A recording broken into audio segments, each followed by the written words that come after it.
اعوذ باللہ من الشیطان الرجیم بسم اللہ الرحمن الرحیم طه ما انزلنا عليك القرآن لتشقى الا تذکرة لمن يخشى تنزیلا ممن خلق الارض والسماوات العلى صدق اللہ العظیم. درس قرآن جو ہم نے نہ بھلایا ہوتا، درس قرآن جو ہم نے نہ بھلایا ہوتا، یہ زمانہ نہ زمانے نے دکھایا ہوتا. محترم دوستو، رمضان کے اس بابرکت مہینے کی نسبت سے آج کی ہماری گفتگو کا ٹائٹل ہے قرآن کی حفاظت اور بھارت کے مسلمانوں کی خدمات. ترکی کے اندر ایک کہاوت مشہور ہے، ان القرآن نزل فی الحجاز وقرئ فی مصر وکتب فی ترکیہ وفسر فی الہند. یعنی قرآن کریم اترا حجاز کے اندر، عرب کے اندر، اس کو پڑھا گیا مصر کے اندر، اس کو لکھا گیا ترکی کے اندر، اور اس کی تفسیر کی بھارت کے مسلمانوں نے. اس میں کوئی شک نہیں کہ اللہ کا کلام عرب کے اندر اترا، اور سب سے پہلے اس قرآن کو پھیلانے میں، اس کی حفاظت کرنے میں جو خدمات انجام دی وہ صحابہ کرام اور تابعین نے دی. نبی کریم صلی اللہ علیہ وسلم اس دنیا میں تھے تب تک قرآن کریم کے بے شمار حافظ تھے صحابہ کرام. آپ اس دنیا سے چلے گئے، اس کے بعد حضرت ابوبکر صدیق کے زمانے میں ایک واقعہ پیش آیا، اور یہ بات پیش آئی کہ قرآن کو ایک والیوم میں جمع کرنا چاہیے. اس سے پہلے قرآن کریم کی الگ الگ صورتیں الگ الگ لوگوں کے پاس لکھی ہوئی تھی اور حافظ تو تھے، اس میں کوئی سوال ہی نہیں، لیکن اس کو جمع کرنا، پورا قرآن ایک ساتھ ایک والیوم میں لکھنا چاہیے یا نہیں. حضرت ابوبکر صدیق نے صحابہ کرام کو جمع کر کے مشورہ کیا. اس میں رائے دینے میں جو پیش تھے حضرت عمر، حضرت زید بن ثابت رضی اللہ عنہما. بہت زیادہ غور و فکر کے بعد یہ بات طے پائی کہ ہاں قرآن کو لکھنا چاہیے، اگرچہ آپ صلی اللہ علیہ وسلم کے زمانے میں ایک سنگل والیوم میں نہیں لکھا گیا تھا، اب لکھنے کی ضرورت. حضرت نے فیصلہ کیا، اور امت کے بہت بڑے حافظ حضرت زید بن ثابت رضی اللہ عنہ، ان کی نگرانی میں ایک کمیٹی بنائی گئی اور سب نے مل کر قرآن کو ایک والیوم میں جمع کیا. یہ نسخہ حضرت ابوبکر کے پاس تھا، پھر ان کی وفات کے بعد حضرت عمر کے پاس گیا. حضرت عمر کے بعد خلیفہ تو بنے حضرت عثمان، لیکن حضرت عثمان تو بہت بڑے حافظ تھے، تو حضرت عمر نے یہ نسخہ اپنی بیٹی حضرت حفصہ ام المومنین رضی اللہ عنہا کو دے دیا. حضرت عثمان کے زمانے میں، چونکہ حضرت عمر کے زمانے میں ہی اسلام دنیا میں چاروں طرف پھیل چکا تھا. عربوں میں الگ الگ لہجے تھے، جیسے گجراتی میں لہجے ہوتے ہیں الگ الگ، کہ یہاں والے بولتے ہیں آویو تو کوئی بولتا ہے آئی وہ، تو اس طرح لہجے تھے. اب حضرت عثمان کے زمانے میں پھر بات پیش آئی، چونکہ قرآن عرب سے نکل کر عجمیوں تک پہنچ گئے، جن کی زبان عربی نہیں تھی، ایسے لوگوں تک اب پڑھنے میں دشواریاں پیش آنے لگی، کوئی الگ پڑھ رہا ہے کوئی الگ پڑھ رہا ہے. حضرت عثمان رضی اللہ عنہ نے اب مشورہ کیا کہ سب کو ایک لہجے پر لانا ہے. تو حضرت عثمان نے پھر مشورہ کیا، اور وہ قرآن جو حضرت حفصہ کے پاس تھا وہ منگوایا، اور مشورہ کر کے یہ بات طے پائی کہ قرآن ایک ہی لہجے میں، جیسے لہجہ الگ ہوتا ہے زبان وہی ہوتی، تو ایک ہی لہجے میں ایک ہی قرات پر پوری امت کو لانا ہے. اس کا کام حضرت عثمان رضی اللہ عنہ نے کیا، اور آپ نے قرآن کے 7 نسخے لکھوائے، چونکہ اس زمانے میں تو ہاتھ سے لکھا جاتا تھا. 7 نسخے لکھوا کر الگ الگ جگہوں پر بھیجے کہ اب آپ کے یہاں اسی پر سے لکھو اور یہی بولنے کا پڑھنے کا لہجہ ہوگا. ایک نسخہ حضرت عثمان رضی اللہ عنہ نے اپنے پاس رکھا. اس طرح اس کی حفاظت ہو. جیسے تراویح کے اندر ہم پڑھتے ہیں، آپ صلی اللہ علیہ وسلم کے زمانے سے ہی پڑھا جاتا تھا، لیکن منظم طور پر 20 رکعت اور رمضان میں تراویح میں مکمل قرآن پڑھنا، یہ بات حضرت عمر رضی اللہ عنہ نے جاری کی. آپ صلی اللہ علیہ وسلم نے تراویح پڑھائی، کبھی دیر تک پڑھائی، کبھی جلدی، لیکن اندیشہ یہ تھا کہ کہیں امت فرض نہ سمجھ لے، اس لیے آپ نے کبھی کبھی نہیں پڑھائی. حضرت عثمان رضی اللہ عنہ سن ہجری 14 میں مسجد نبوی میں گئے، جیسا کہ الفاروق میں علامہ شبلی نے اس کی مفصل بحث کی. مسجد میں گئے، دیکھا کہ چند لوگ یہاں تراویح پڑھ رہے ہیں، چند یہاں پڑھ رہے ہیں، چند وہاں پڑھ رہے ہیں، سب قرآن پڑھ رہے ہیں، کیوں نہ سب کو ایک ساتھ جمع کر کے ایک ساتھ پڑھیں. حضرت نے مشورہ کر کے حکم دیا کہ سب ایک ساتھ پڑھیں گے. اور اس امت کے جو ایک اور بڑے حافظ تھے، ابی ابن کعب، آپ صلی اللہ علیہ وسلم کے زمانے میں بڑے حافظ، ان کو پہلا امام بنایا کہ 20 رکعت پڑھاؤ اور اب ساری امت اسی طرح پڑھے گی. تو آج ہم سب پڑھ رہے ہیں، ساری دنیا میں مسلمان جاتے ہیں، بڑی محبت سے عقیدت سے پڑھتے ہیں، سنتے ہیں. حضرت عثمان رضی اللہ عنہ نے جو نسخے لکھوائے تھے وہ آج بھی دنیا میں الگ الگ مقامات پر موجود ہیں. جیسے وہ نسخہ جو حضرت عثمان نے خود اپنے پاس رکھا تھا اور جس کو پڑھتے پڑھتے وہ شہید ہوئے تھے، وہ نسخہ تاشقند، ازبکستان کی راجدھانی تاشقند کے میوزیم میں آج بھی موجود ہے. اور یہ تاشقند پہنچا کیسے، اس کی دلچسپ تاریخ ڈاکٹر حمید اللہ، مولانا حمید اللہ نے لکھی. مولانا حمید اللہ وہ بھی قرآن کے بڑے خادم، انہوں نے اس پر تحقیق کی، لکھا کہ یہ نسخہ حضرت عثمان رضی اللہ عنہ کے بعد پھر حضرت معاویہ دمشق کے اندر لے گئے. حضرت عثمان والا قرآن دمشق کے اندر تھا. جب 700 سال تک یہ وہاں رہا، تیمور لنگ نے جب عیسوی سن 1400 میں دمشق کو فتح کیا تو قرآن لے آیا وہاں سے، اور وہاں سے لا کر اپنے پاس رکھ لیا. پھر روسی بادشاہ نے اس کو خریدا، زار نے، اور وہ وہاں جس کو آج کل کہتے ہیں لینن گراد، وہاں چلا گیا. عیسوی سن 1917 میں ایک واقعہ پیش آیا، روس کے اوپر کمیونسٹ حکومت آ گئی. اب اندیشہ یہ تھا کہ یہ چونکہ انہوں نے مذہب پر مکمل پابندی لگانے کا اعلان کر دیا تھا، اندیشہ یہ تھا کہ یہ قرآن ضائع ہو جائے گا. تو حضرت اس زمانے میں زار کا ایک جو کمانڈر ان چیف تھا، علی اکبر توپچی باشی، ان کو خیال آیا کہ اس قرآن کی حفاظت کرنی.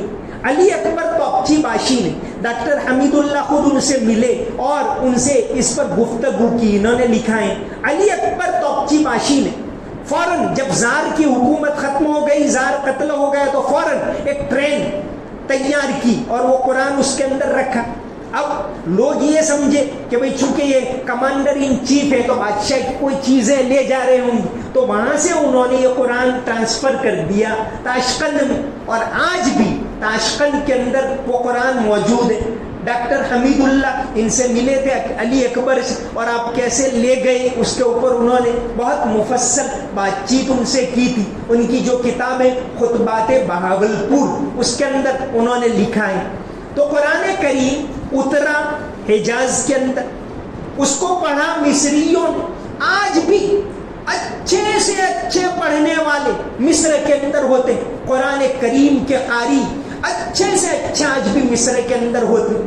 اس کو لکھا گیا. تیسری بات یہ ہے کہ اس کو ترکی کے اندر لکھا گیا. ہاں، ترکی کے زمانے میں قرآن کو اس زمانے میں بھی ہاتھ سے لکھتے تھے، قرآن ہاتھ سے لکھتے تھے. آج تو ہمارے لیے اتنی سہولت ہو گئی، بہت آسانی سے مل جاتا ہے. اس زمانے میں پورا قرآن ہاتھ سے لکھنا پڑتا تھا. آج بھی بہت سارے لوگ ہاتھ سے لکھتے. الحمدللہ ہم نے ہاسوٹ میں دیکھا کہ ہر سال کئی ایسے لوگ ہوتے ہاتھ سے لکھتے. ہاسوٹ میں ہاتھ سے لکھے ہوئے کئی قرآن موجود ہیں. ہمارے گودرا کے اندر اس سال ایک بچی نے پورا قرآن ہاتھ سے لکھا تھا. تو ہاتھ سے لکھتے. اورنگزیب قرآن کے لکھنے والے تھے. اورنگزیب کے ہاتھ پڑھے لکھے ہوئے قرآن بہت ساری جگہوں پر ہے. حیدرآباد کے اندر اسٹیٹ میوزیم لائبریری ہے, وہاں اورنگزیب کا لکھا ہوا قرآن ہے.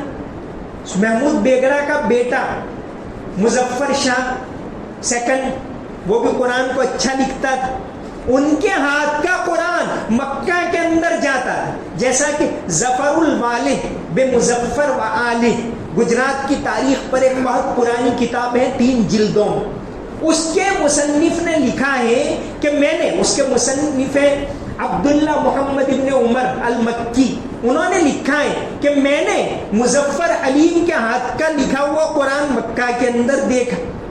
تو قرآن کو لکھا ترکیوں کے اندر سب سے زیادہ لکھا گیا, لیکن پھر اس کے بعد دور آیا ہندوستان کا. قرآن کریم سب سے زیادہ, اب اگر یہ کہیں کہ ہندوستان میں پڑھا بھی جاتا ہے, چھپتا بھی ہندوستان میں ہے, لکھا بھی جاتا ہے یہاں, تو کوئی شک نہیں الحمدللہ ہندوستان والوں کا قرآن کے ساتھ بہت زیادہ لگاؤ. آپ اپنے گودرا شہر کے اندر ہی دیکھ لیجئے, کم سے کم 7,000 حافظ گودرا شہر کے اندر ہوں گے, یہ ایک اندازہ ہے. تو اتنے سارے لوگ قرآن کو پڑھتے ہیں, پڑھاتے ہیں. یہ بات دلیل ہے. آج آپ دیکھو 24 گھنٹے اگر کوئی کتاب پڑھی جاتی ہو تو قرآن کریم 24 گھنٹے وہ نمازوں میں گونجتی رہتی ہے. کہیں عصر کی نماز چلتی ہے تو کہیں مغرب کی, کہیں عشاء کی, کہیں تراویح چلتی ہے, کہیں لوگ مسجدوں میں پڑھتے ہیں, کہیں حفظ کلاس میں پڑھتے ہیں. یہ ایک دلیل اس بات کے لیے کافی ہے کہ اللہ تبارک و تعالیٰ کا کلام ہے. تو قرآن کریم کے بارے میں ترکی کے اندر یہ بات مشہور رہی کہ اس کی تفسیر تو ہندوستانیوں نے کی. آپ دیکھیے کہ قرآن کریم کے دنیا میں سب سے زیادہ اگر ترجمے ہوئے ہیں تو اردو کے اندر ہوئے.